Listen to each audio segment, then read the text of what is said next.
What's up, guys? It's Russo and Jordy with Backdoor Fantasy Sports, and we're going to be talking about the NBA slate on Taco Tuesday for prize picks, and we've got some discounted plays on Underdog too.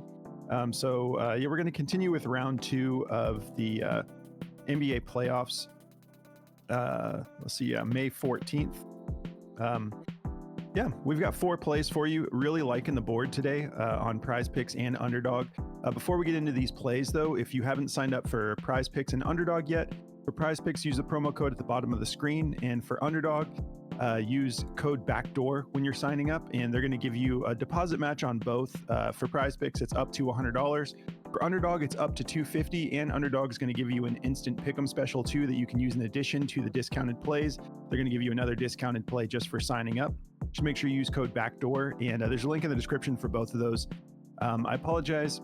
I know my setup here isn't as colorful and fun as before, but I got a little mobile setup, and some people were asking why Jordy and I aren't in the same video or in the same room for the videos.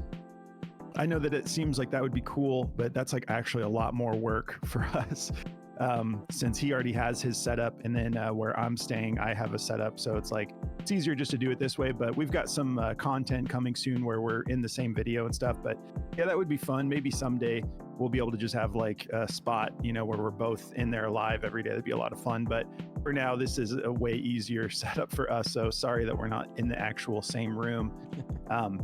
But these are the plays we're going to be covering today. I'm taking on prize picks. I've got Alec Burks. I like his fantasy score over 16. I also like TJ McConnell's fantasy score over 22. I'm taking both of these players on Underdog as well, but we don't know the fantasy score. So I'm taking Alec Burks PRA at 13.5 and TJ McConnell points assists at 15.5. What are you getting into, Jordy? Yeah, so on prize picks, I'm taking Aaron Nesmith for over 14.5 PR. And then I'm taking over on prize picks as well. I'm taking Obi Toppin for over 8.5 points. And then on Underdog, I'm getting the 8.5 points on Obi Toppin there as well.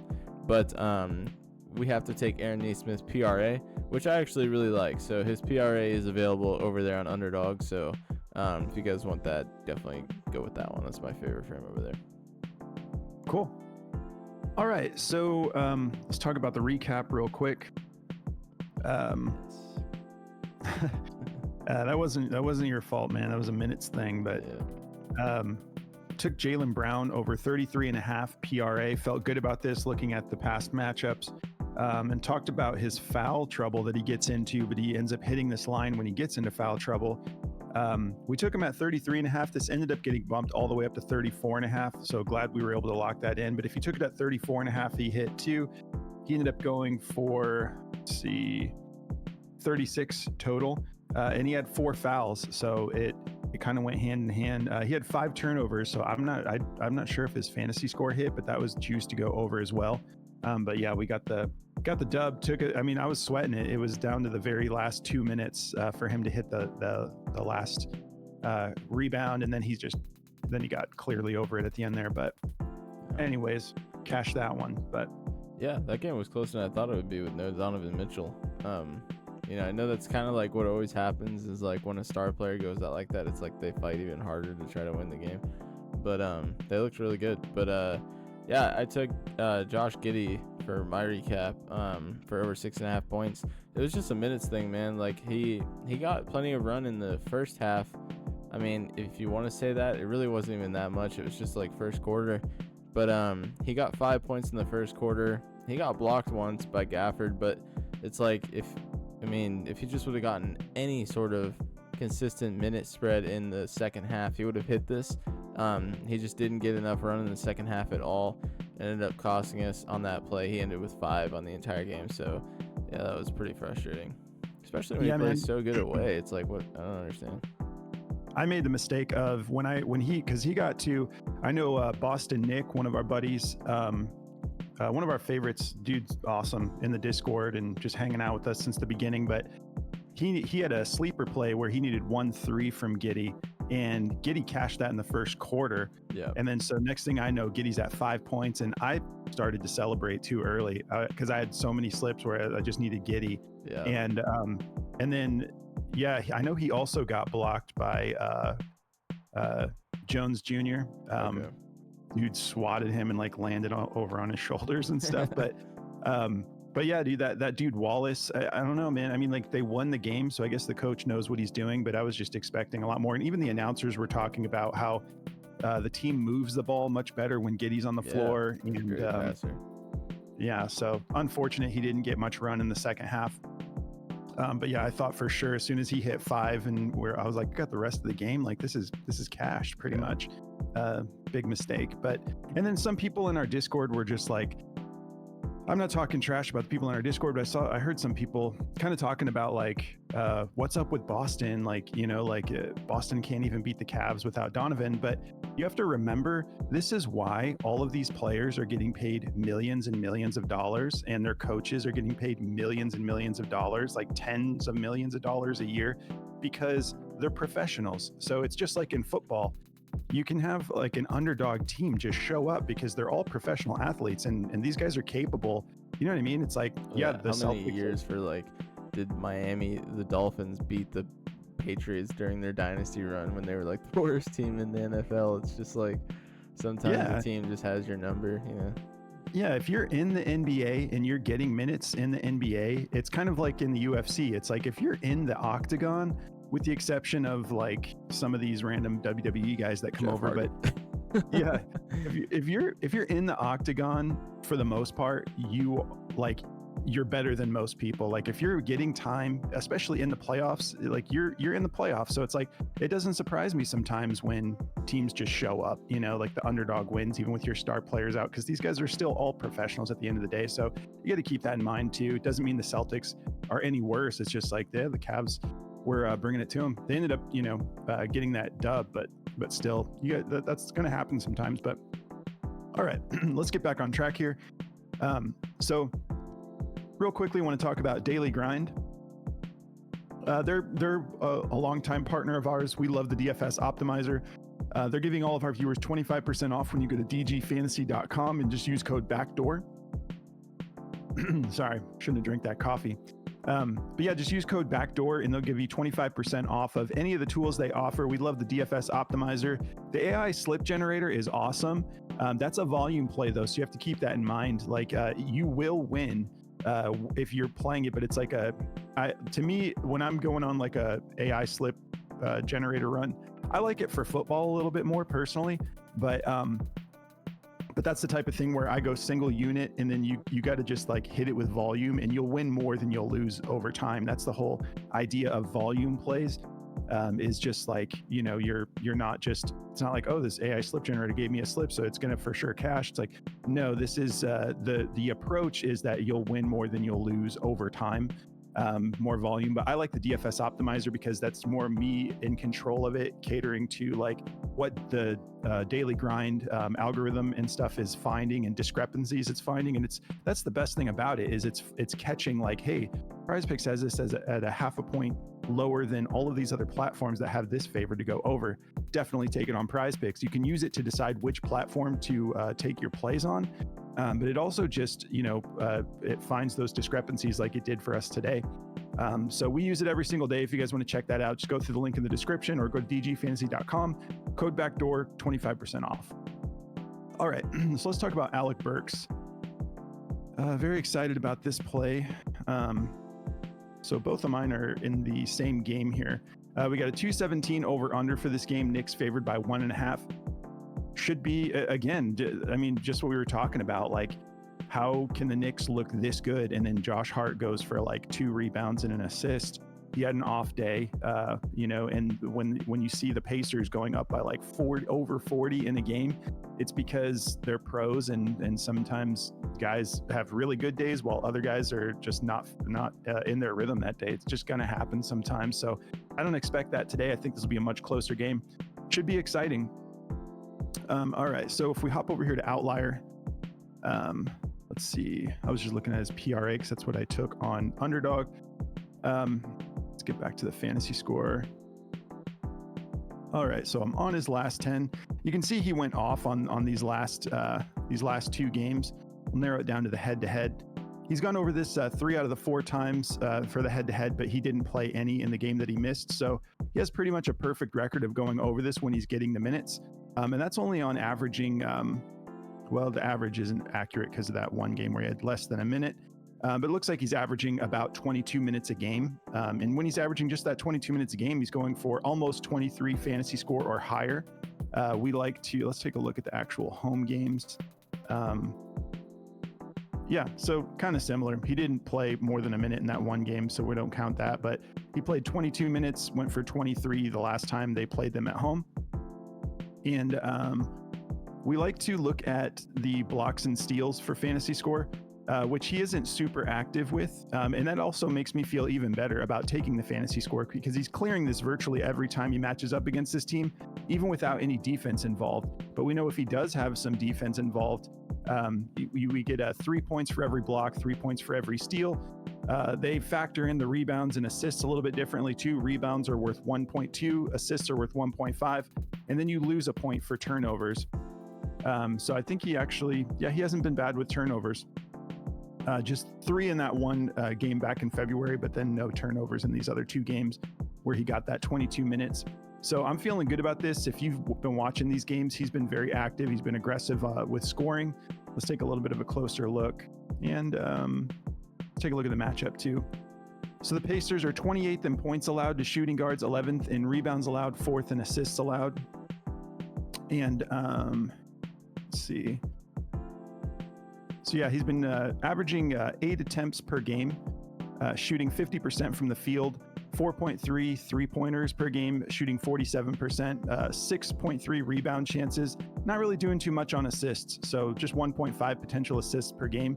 It's because he's more of a scorer when he gets in there, which I'm comfortable with. And at 13.5 on the PRA for underdog, I feel comfortable taking that. And so, yeah, feeling good about both of these. And again, the turnovers aren't a concern. If he's been clearing, pretty much crushing this line fantasy score wise, even without a whole lot of defense in there and without, he's not really getting turnovers. So I'm feeling good about this. If he happens to get a couple blocks and steals, he's going to absolutely crush this line at just 16. So feeling great about this play. And the PRA at 13.5 on underdog. All right, let's talk about TJ McConnell. Also very excited. We already talked about the over-under. 217 over-under. Knicks favored by 1.5. All right, so McConnell here.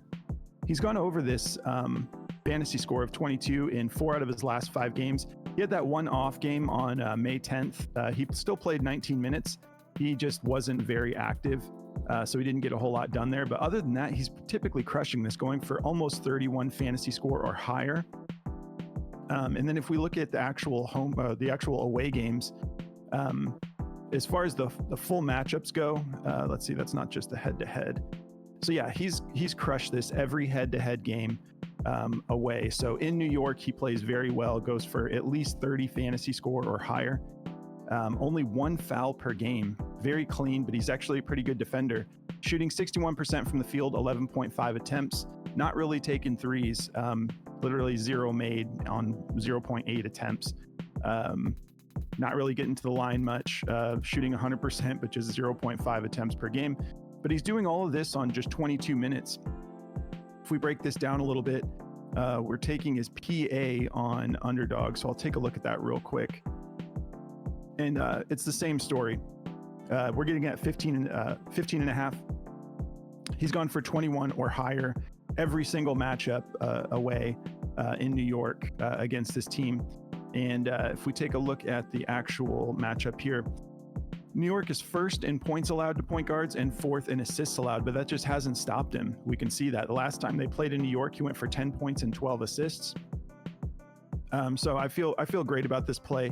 As far as the fantasy score goes, if we take a look at the blocks and steals, he's not super active, but again, these are worth 3 points a pop. So if he gets 1 or 2 of those, that's chopping that down to like he'll only need to get like 16 fantasy score overall, or so you get what I'm saying here. And then as far as turnovers go, if it's counting against us, he does get a decent amount of turnovers, but it's never more than he gets them regularly, but it's never more than 2, and that would just be 2 points off of the fantasy score. So I'm not concerned about that.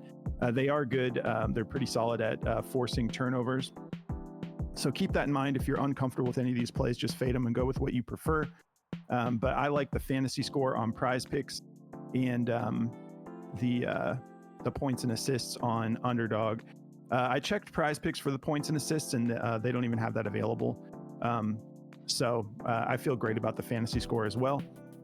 Real quick, let's see what the optimizers say about both of these plays. So they've got Alec Burks favored to go over just slightly. It's at a 50-50 shot, 50.61% odds to hit the over. It looks like, dang, we got some landscapers out there. BetMGM's the only other platform carrying his fantasy score here at 16.2. So we're getting it a little bit cheaper on Prize Picks. And then if we take a look at TJ McConnell, actually, my bad. Let me, okay, so here's for the PRA on underdog for Alec Burks. This is favored to go over quite a bit. They have it as his best play on underdog at a 53.24% odds to hit the over at a minus 135. So everyone that has this at 13.5 has it at a minus 130 or higher, all the way up to a minus 140 on some of these. Feeling great about that. And then do I have McConnell on here? Okay. So his points assists are favored to go over on underdog, just slightly, 50.05% odds to hit the over at a minus 119. And let me just pull this up real quick on the optimizer for his fantasy score. So they have this favored to go under, so keep that in mind if you're uncomfortable with it. It's because Prize Picks has it at 22 and BetMGM has it at 21.6. So the optimizer is just recognizing that there's a discrepancy there and that Prize Picks has this a little bit higher. So they're not finding it as a value since you're paying a little bit more. I feel very comfortable with it. You saw he's never gone under 30 in New York against the Knicks. So go with your gut. If you're uncomfortable with it, just, fade it. But if you guys do want to check out this app that we're on here, Outlier, that helps us break down and vet these plays, there's a link in the description of the video. We partnered up with them, so they're giving all of our viewers a 7-day free trial. You can just utilize this for a week and see how you like it. All right, Jordy, passing it over to you, bro. Cool. Yeah, man. So to get me started with mine here, I've got this Aaron Nesmith PR, and I'll talk about his PRA as well. But I'm feeling really good about his PR. I was looking at the PRA at first for Prize Picks, but the PR is just a little bit more value here. We're getting this line at 14.5, and his PRA is at 16.5, and he's really only getting like 2 assists a game. So sometimes, I like this PR a lot. He's gone over this PR in the head-to-head 9 out of 10 times. It's a great matchup for him. 22nd in points allowed, giving up 21.3. and 18th in rebounds allowed to small forward. So he's got a great matchup here. In this last game, he went for 20. In the game before that, he went for 16. And Aaron Nesmith is one of those players that's pretty crazy because I take the under on his PRA a lot, but it's really low right now. So for his PRA, it's at 16.5. Usually when this is at like 19.5 or 20.5, I'll take the under all day because he just rarely goes over that. But the 16.5 and the 14.5 on his PR is just way too low. He's just right in that range. Like he'll get you like 16, 17, but he won't go over like that 19.5 line. It's pretty wild. So I mean, he has some games where obviously he's going over that line, but it's just not as often as you would like. So I do feel good about his PRA and his PR here.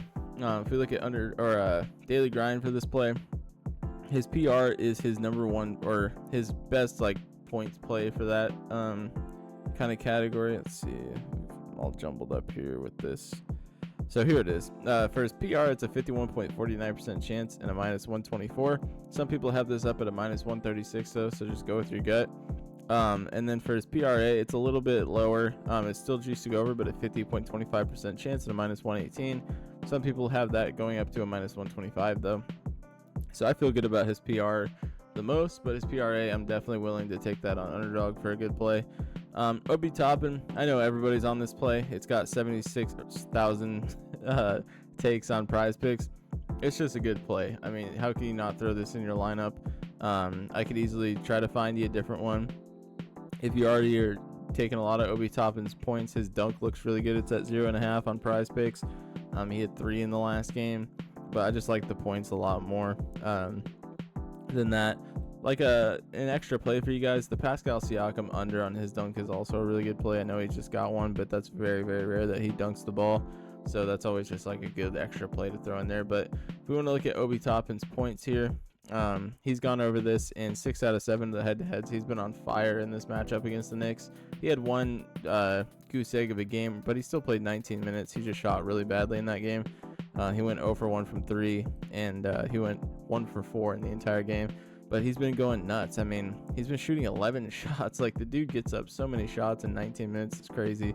Like, 11 attempts in 19 minutes is wild. So when he's on the floor, they utilize him. They run the game through him when he's out there, and he's a great player. So he's gone over this 14 out of his last 20. He's gone over this 56 out of 93 games on the year. So I feel great about this play. It's not even really one that I have to overthink very much. I feel like a lot of you guys probably agree with that, but yeah. So if we look at it on daily grind, his points are a 51.07% chance at a minus 123. Some people have this up at a minus 130 though. So just go with whatever you want of Obi's, honestly. His turnover is juiced up too, but I just like his points a lot more than anything else on the board. So that's the two I'm rolling with. Cool. And one more time, what were you taking on underdog for both of those guys? Same thing? Oh, so yeah, so on underdog, it's Aaron Nesmith's PRA. I was talking about that. And then Obi Toppin's points are the same. Cool. Sorry, I was late locking it in, so I was like waiting for you to write it down and missed it. All right, guys, that's the 4 we're rolling with for Prize Picks and Underdog. Yesterday, despite Giddy not getting there for us, it was exciting basketball. Hopefully we have more exciting basketball today.